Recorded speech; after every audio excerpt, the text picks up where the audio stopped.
Loneliness was not a feeling in these mountains, it was a presence. It had a weight that settled on the great, stooped shoulders of the pines and a voice that whispered in the scouring wind that peeled granite from the peaks. For a man named Elias, it was also a cloak, woven from silence and sorrow, which he had worn for 5 winters since the world below had taken everything from him. He had retreated into the mountain's heart, building a cabin of thick, unyielding logs, as if to wall out memory itself. The townsfolk called him the Mountain Man, or in their crueler moments, Too Fat Elias, a jab at the broad, powerful frame that now carried only the heft of his grief. His size, which had once been a source of simple, physical pride, was now just a larger vessel for emptiness. He spoke to no one but the ravens, and his days were a quiet ritual of survival, chopping wood, checking snares, and staring into the fire as it consumed the hours, each flame a ghost of the life he had lost. His heart was a frozen lake, and he had no desire for the thaw. One afternoon, when the autumn air was sharp with the promise of another siege, a sound intruded upon his sanctuary. It was the creak of a cart, the reluctant plod of a tired horse. Elias stood on his porch, a monolith of patched leather and beard, his hand resting on the axe handle embedded in a chopping block. The cart, driven by the town magistrate, Barrow, a man with a face like pinched dough, carried a grim cargo. 3 children, huddled together on a bed of straw, their faces pale and smudged with dirt. The oldest, a girl of perhaps 10, held a tiny, silent child in her lap, while a boy of about 8 glared at the world with the furious, impotent rage of the powerless. Barrow pulled the horse to a halt, refusing to meet Elias's gaze. Their parents were taken by the lung fever, the magistrate said, his voice thin in the vast quiet. No one in town will have them. They say the sickness clings to them. Elias said nothing. His silence was a wall far more formidable than his cabin. The town council voted, Barrow continued, finally looking up. They are your responsibility. You live on town land, you take the town's burdens. The girl, Ilara, clutched the smaller child tighter. The boy, Finn, spat on the ground. The youngest, a wisp of a thing named Calla, just stared with eyes that seemed to hold all the sorrow of the world. Elias's first instinct was a guttural no, a rejection as absolute as the mountain itself. He had come here to be alone with his ghosts, not to collect new ones. But then his eyes fell on the smallest, Calla, and for a fleeting, agonizing second, she looked like his own daughter, lost to a fever just like theirs. The frozen lake of his heart did not thaw, but a single, hairline crack appeared in the ice. He gave a slow, ponderous nod, a motion that felt like a mountain shifting. Barrow unloaded their meager bundle, then turned the cart around without another word, leaving the 3 orphans standing in the shadow of the giant who did not want them. The first winter was a siege, not against the cold, but against the silence that filled the spaces between them. The cabin, once a solitary man's refuge, was now crowded with 4 distinct solitudes. Elias moved with a deliberate, quiet economy, his large frame surprisingly graceful as he tended the fire, cooked the tough, stringy meat from his traps, and mended their worn-out boots with thick, waxed thread. He did not speak to them, and they did not speak to him. Communication was a language of objects. A bowl of hot stew left on the table was a question of their hunger. An extra blanket laid at the foot of their shared cot was a concession to the biting cold. A sharpened stick left by the door was an offering of a tool. The children, in turn, answered in their own silent dialect. Ilara, the pragmatic one, would wash the bowls and stack them neatly, a gesture of order in a world of chaos. She watched his every move, her eyes cataloguing his skills, judging his capacity to keep them alive. Finn, the defiant one, was a knot of anger.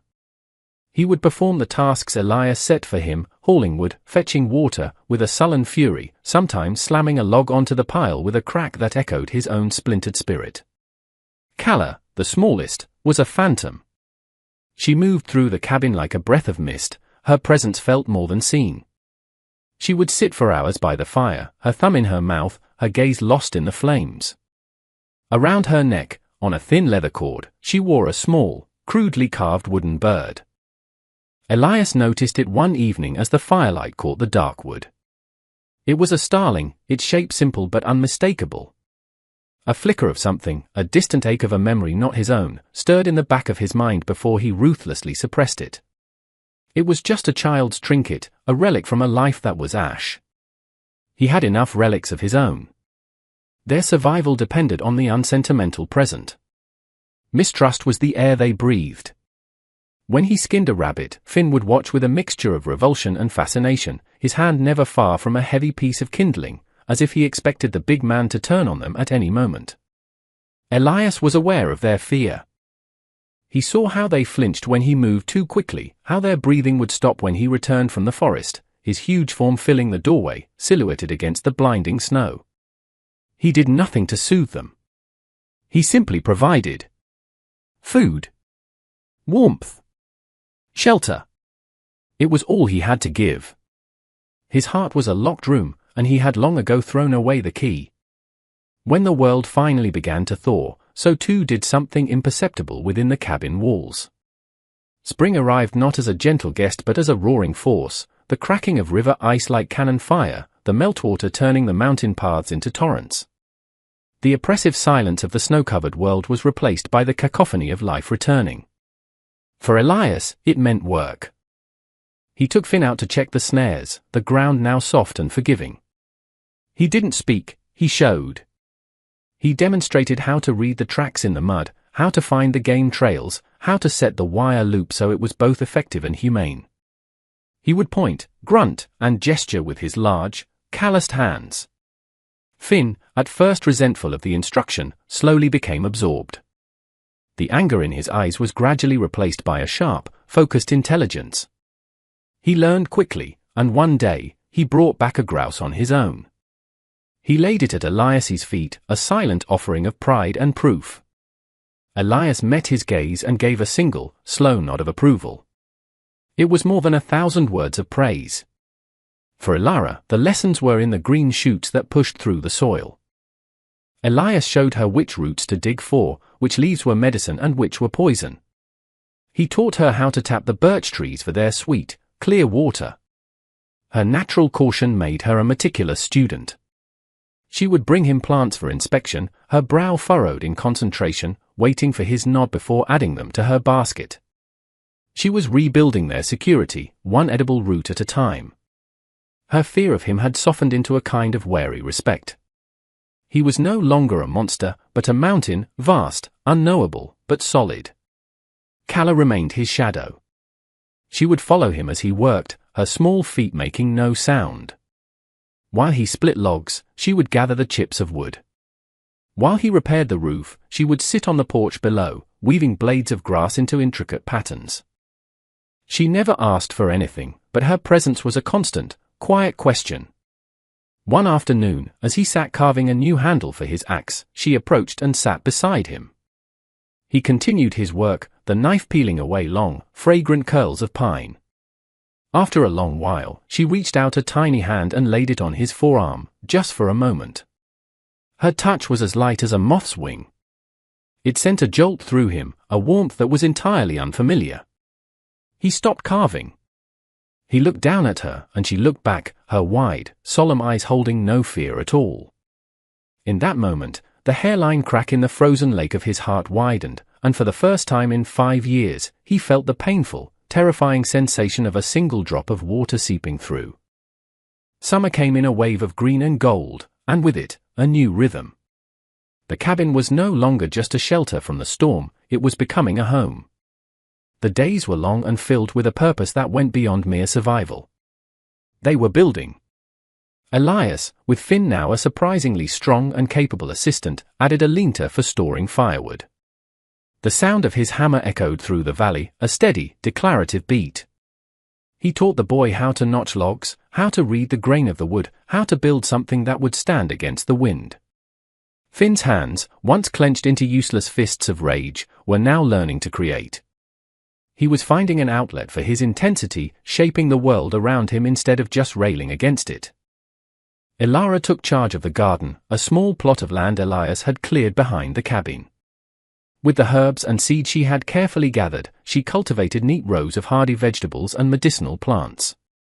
She was a natural nurturer, and the patch of dark earth became her kingdom. She would spend hours there, humming softly to herself, a sound so alien and yet so welcome in the profound quiet. She was tending not just to plants, but to the fragile roots of their new life. The cabin began to change. Elara insisted on a cleanliness that went beyond simple utility. She scrubbed the floors with pine needles and water, and the air filled with a clean, sharp scent. She found a patch of wild lavender and dried the blossoms, placing them in small cloth bundles around the room. Calla, in her silent way, contributed beauty. She would leave small bouquets of wildflowers on the table, fireweed, columbine, Indian paintbrush. She decorated the window sills with interesting stones and fallen feathers. Elias watched all of this with a kind of stunned detachment. He had built the cabin to be a tomb for his memories, a fortress of solitude. These children were turning it into something alive. They were filling its empty spaces with their presence, with the scent of lavender, with the quiet industry of their hands. One evening, as the four of them sat at the table, a comfortable silence settled between them. The fire crackled, the lamp cast a warm, golden glow, and the sounds of the crickets outside were a gentle chorus. Elias looked at the three faces illuminated by the light. Finn, no longer glaring, was intently mending a tear in his trousers. Elara was carefully sorting seeds for the next spring. Calla was drawing patterns in a bit of spilled flour on the table. He felt a strange, protective swell in his chest, a feeling he had thought long dead and buried. These were not his burdens. They were his flock. The second winter arrived with a sudden, vicious snarl, as if the mountain were jealous of the peace that had settled in the small cabin. A blizzard descended from the peaks, a churning wall of white that erased the world and imprisoned them in a cocoon of howling wind and drifting snow. It was a test of the home they had built, a trial for the family they had become. The logs held. The stores were ample. But the cold was a living thing, seeping through the smallest cracks, and it found its way to the smallest among them. Calla fell ill. It began as a cough, a small, dry sound in the night, but it quickly deepened into a fever that left her listless and burning. Elara sat by her side constantly, bathing her forehead with snowmelt and trying to spoon thin broth between her pale lips. Finn paced the cabin like a caged wolf, his helplessness turning back into a familiar, restless anger.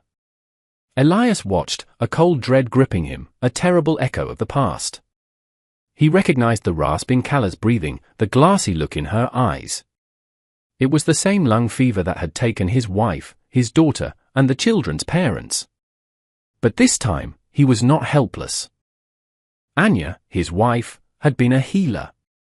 She had taught him much about the mountain's remedies. He knew of one, a rare root called lungwort that grew only on the high, wind-blasted ledges, a plant that thrived in the harshest conditions. To reach it now would be madness. The storm was a churning fury. But looking at Calla's small, still form, he knew there was no choice. He pulled on his heaviest furs, took his axe, and wrapped a coil of rope over his shoulder. Elara looked at him, her eyes wide with fear. "Don't," she whispered, the first word she had ever spoken to him directly. He placed a heavy hand on her shoulder. "I will return," he rumbled, his voice rough from disuse. The journey was a battle against a god of ice and wind. He could barely see, the snow a blinding veil. The cold bit deep, and the wind threatened to tear him from the rock face. He climbed, driven by a ghost, haunted by a promise he was making to the past. He found the lungwort, its dark leaves stark against the snow, and turned back. When he finally stumbled through the cabin door hours later, caked in ice and half frozen, he was met with a sight that stopped him cold. Finn was sitting on the floor by Calla's bed, holding her hand. He looked up at Elias, his young face etched with a terror so profound it was heartbreaking. As Elias collapsed by the fire, exhausted, Finn rushed to his side, helping him out of the frozen furs. The boy's hands were trembling.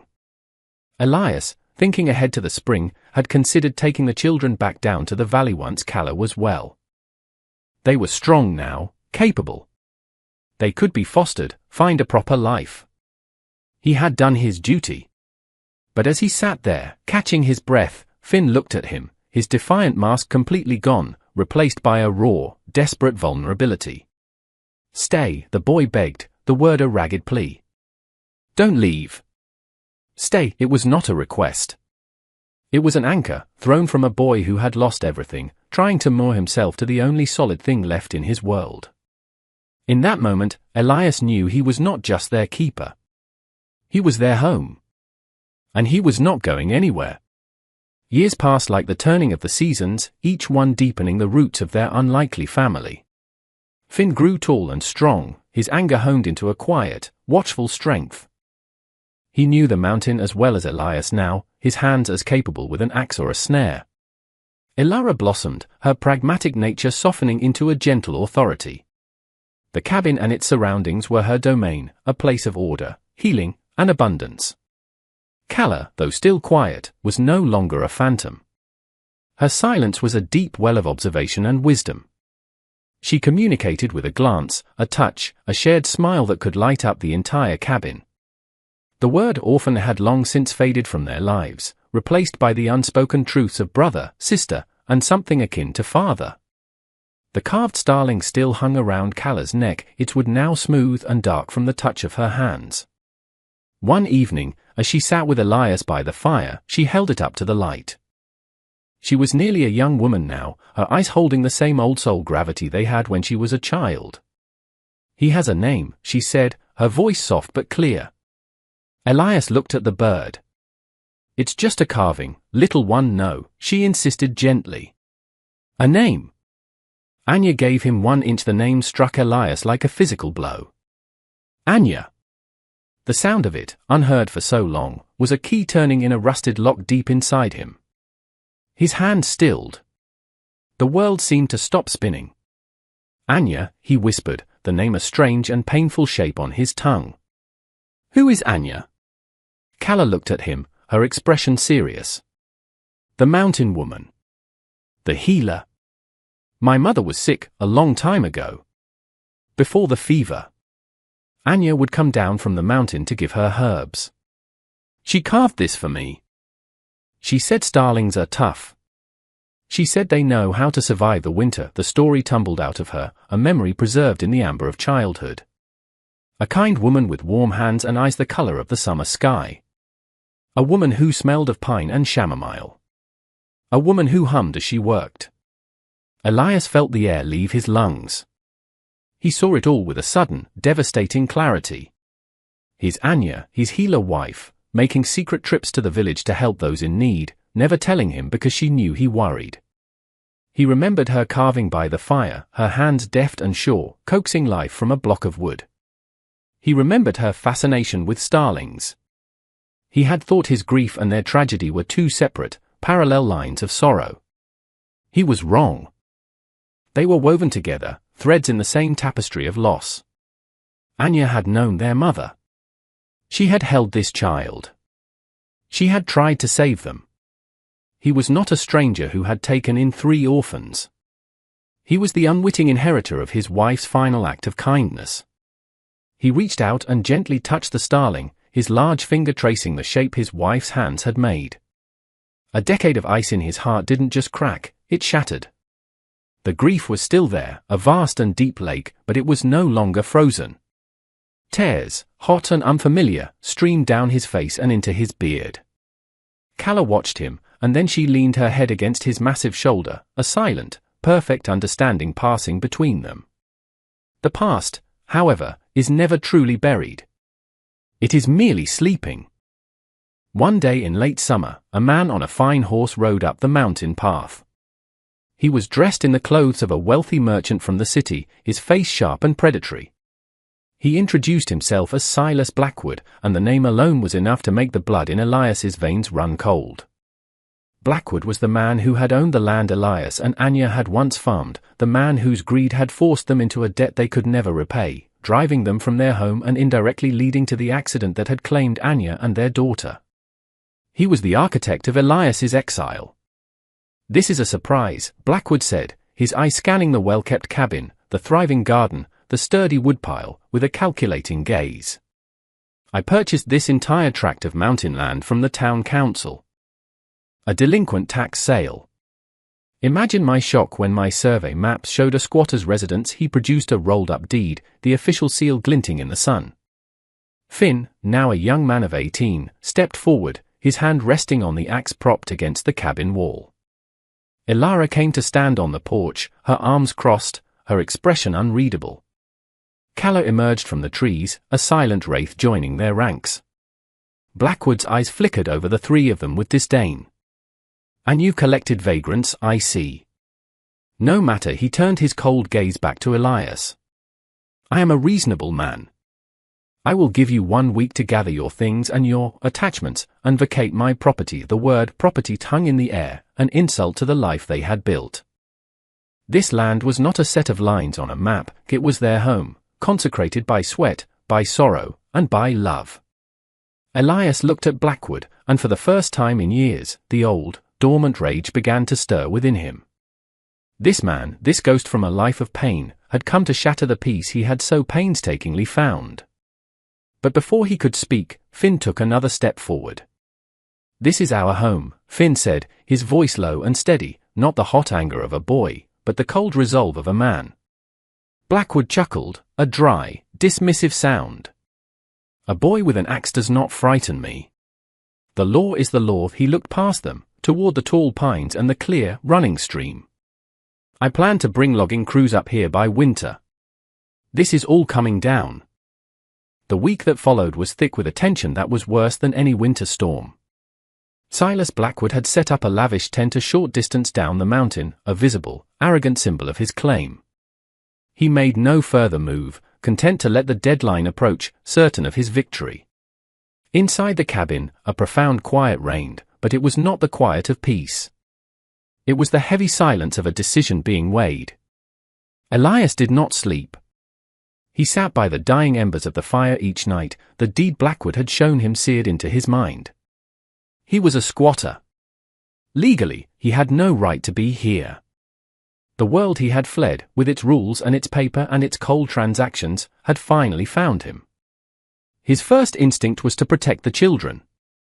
He would take them away, find another mountain, another forgotten corner of the world where they could be safe. He had built a life for them once, he could do it again. He could not bear the thought of Blackwood's callous world touching them. He owed it to Anya's memory to see them safe. He would tell them in the morning. They would pack what they could and leave under the cover of darkness. He would not allow a confrontation. He would not risk them for a patch of dirt and a pile of logs. He had lost one family to the cruelties of men like Blackwood, he would not lose another. But when morning came, and he gathered them at the table to speak, he found he could not form the words. He looked at their faces. He saw not fear, but a calm, unshakable determination. It was Elara who spoke first, her voice as solid and dependable as the mountain itself. "We are not leaving," she said. It was not a question. It was a statement of fact. Finn nodded, his jaw set. "He'll have to drag us out." Elias looked at them, his heart aching. "You don't understand," he began, his voice a low rumble of anguish. "He has the law. He can bring men, sheriffs." It was then that Calla, who had been silent through it all, stepped forward. She walked to Elias and stood before him, looking up into his troubled face. She reached up and took one of his massive, calloused hands in both of hers. She did not speak, but her eyes held a fierce, unwavering loyalty that struck him dumb. In that moment, he understood. This was not his decision to make alone. For a decade, he had been their protector, their provider, their shield. But they were no longer frightened children. They were a family, and a family stands its ground together. Their home was not just the cabin, it was the circle of loyalty they had forged in the heart of the wilderness. To run would be to break that circle. To run would be to admit that a piece of paper was more powerful than the life they had built with their own hands. A great, shuddering breath escaped him. The weight of his past failure seemed to lift, replaced by the formidable strength of their love. He looked from Finn's resolve to Elara's steadfastness to Calla's silent devotion. He was not alone. He nodded slowly. "We stay." On the 7th day, Silas Blackwood rode up to the cabin, 2 armed men flanking him. He expected to find a deserted homestead, a defeated man and his scattered wards. Instead, he found a fortress. Elias stood on the porch, not with a weapon in his hand, but with a stillness that was more intimidating than any show of force. To his right stood Finn, holding not an axe for a fight, but a shovel from his work in the garden. To his left stood Ilara, holding a basket of herbs, her gaze clear and direct. And standing just in front of Elias, a small, defiant shield before a great mountain, was Kala. She held nothing but the small, carved starling in her hand, clutching it like a talisman. Blackwood pulled his horse to a halt, his face twisting in annoyance. "I see you've chosen the foolish path," he sneered. "I have a legal order. You will be removed." Elias took a step forward. His voice, when it came, was not a shout, but a low, resonant rumble that seemed to come from the very bedrock of the mountain. "This land is not empty, Blackwood. This land has a family on it. You can have your paper." "It means nothing here," Blackwood laughed. "And what are you going to do, old man? Fight the law?" "We are not going to fight you," Ilara said, her voice cutting through the tension. But we are not going to leave. The simple, unadorned truth of her statement seemed to confuse Blackwood. He was a man who understood threats, violence, and transactions. He did not understand this quiet, unified resistance. He looked from one face to another, seeing not fear, but an unbreakable, interlocking resolve. These were not vagrants. This was a clan. He gestured to his men, but even they hesitated, faced with a strength they could not quantify. There was no easy victory here, only a messy, protracted struggle against people who had nothing left to lose and everything to protect. Blackwood, a creature of profit and loss, did a quick, cold calculation. The cost in time, effort, and reputation to forcibly remove this strange, defiant family was not worth the timber he would gain. His power was based on the assumption that others would yield. These people would not. Defeated by an enemy he could not comprehend, he spat on the ground. "Keep your cursed mountain," he snarled, yanking on his horse's reins. "It's not worth the trouble." He and his men turned and rode away, their departure a stark contrast to their arrogant arrival. They did not look back. The dust from Blackwood's retreat settled back onto the mountain path, and a profound silence descended, deeper and more peaceful than any that had come before. The confrontation was over. The past had been met and turned away, not by violence, but by the simple, unassailable power of belonging. Elias watched them go, his great shoulders finally unburdening themselves of a weight he had carried for more than a decade. He felt the gaze of the three young people who stood with him, their family, forged not of blood but of shared winters and silent understanding. He turned and looked at them. He saw Finn, the angry boy, now a steadfast man. He saw Ilara, the frightened girl, now a confident caregiver. He saw Kala, the lost child, now the quiet heart of their world. He was no longer a grieving recluse hiding from the world. He was a patriarch, the center of a universe he had never intended to create.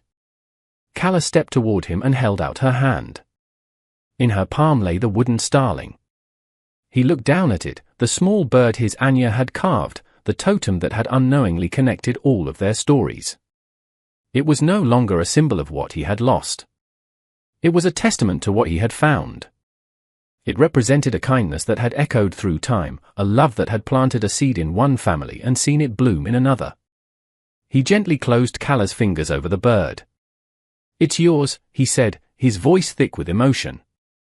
"It brought you home." They went back inside the cabin as the sun began to set, casting long, peaceful shadows across the valley. The fire was lit, and the warm glow filled the room, pushing back the encroaching darkness. There was no need for words. The victory was in the shared meal, in the familiar quiet, in the simple, sacred act of being together in the place they had defended and claimed as their own. Elias looked into the flames and saw not the ghosts of his past, but the faces of his future. He had come to the mountain seeking an ending, a place to let his story fade into silence. Instead, in the most unlikely of ways, he had found a new beginning. For a home, he finally understood, was not a shelter built of wood and stone. It was a fortress built of loyalty, a sanctuary walled with love, a place where the broken pieces of a life could be gathered up and made whole again. And in the heart of the great, silent mountain, the four of them were finally, completely, home.